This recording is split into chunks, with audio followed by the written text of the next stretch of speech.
to tell the world how bitterly it may where the Nigerian government are treating us. I don't want to let the world know that we are no more there. We are Biafrans. I'm a Biafran. And you can never go back to Nigeria anymore. I want to educate my people in the village, let them know that what we are doing is what will help them in the future. Especially those foolish people who call themselves Fahanes and Igbo. Because they get them little turkey. They want to betray their people. I'm now stand here to tell them, but Mali said that stand up and take your rights. And stand up here and take what belongs to me. That belongs, what belongs to us is Biafra. And we can never go back. That's why I'm a title man, I'm a title holder in IPOB in Biafra land. You can see here all these crowds, they are all title men. They are already come out to take what belongs to us. And we can never go back. The way they are treating us, look at some of our women, they will go to farm and they use their farms. After that, they will send their mama to go and destroy what they plant. Which are the, when there's no police to arrest them. I can never even enter any police station and see Hausa man instead. I haven't. No matter whatever they commit, you see them go free. Whatever they commit, you see them go free. Any Biafra that committed any single thing, they will handle them as if we are criminals. Look at the way they are shooting us. Look at the way they are killing us as if we are animals. That's why we all stand up now and say we can never be with them anymore. That's what I want to say as of now. All hail Biafra. All hail Biafra. All hail Biafra. All hail Biafra. I am known and addressed as Elder Patrick George Omwe.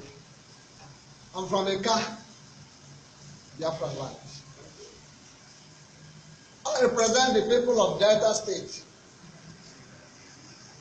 On the elder was the elders of Biafra land from Delta State. What that we have kept quiet for a very long time. These two elders. But what we are still saying is beyond our expectation. I have only one question to ask the entire world. My question is, 50 years after, where are we?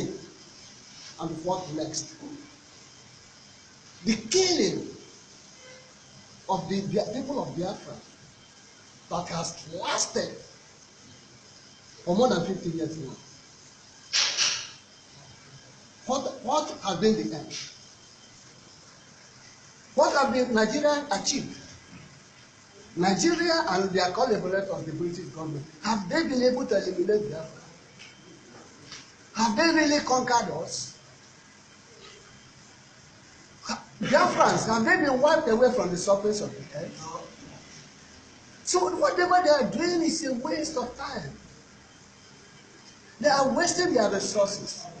I know the purpose of that waste is because it does not belong to them.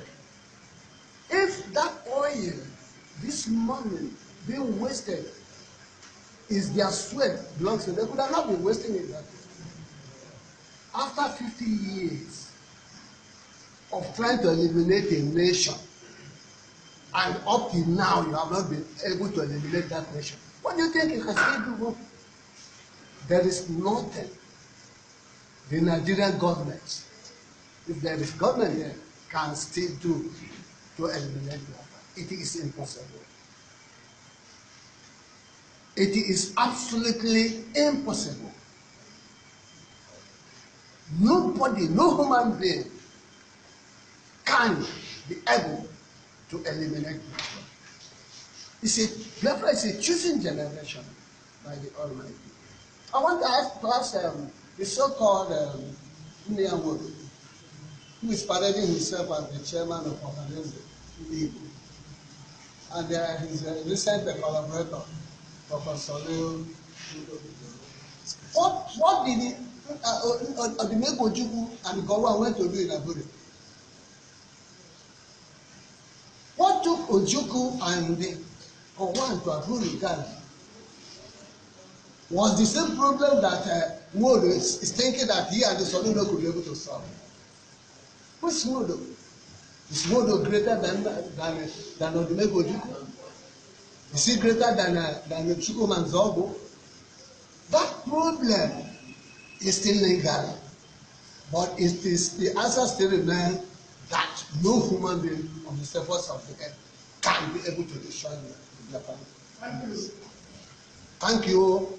I appreciate the elders of war. It is known now that we have kept quiet for a long time. The world will see now that Biafra has elders. Thank you. Watching us. Thank you.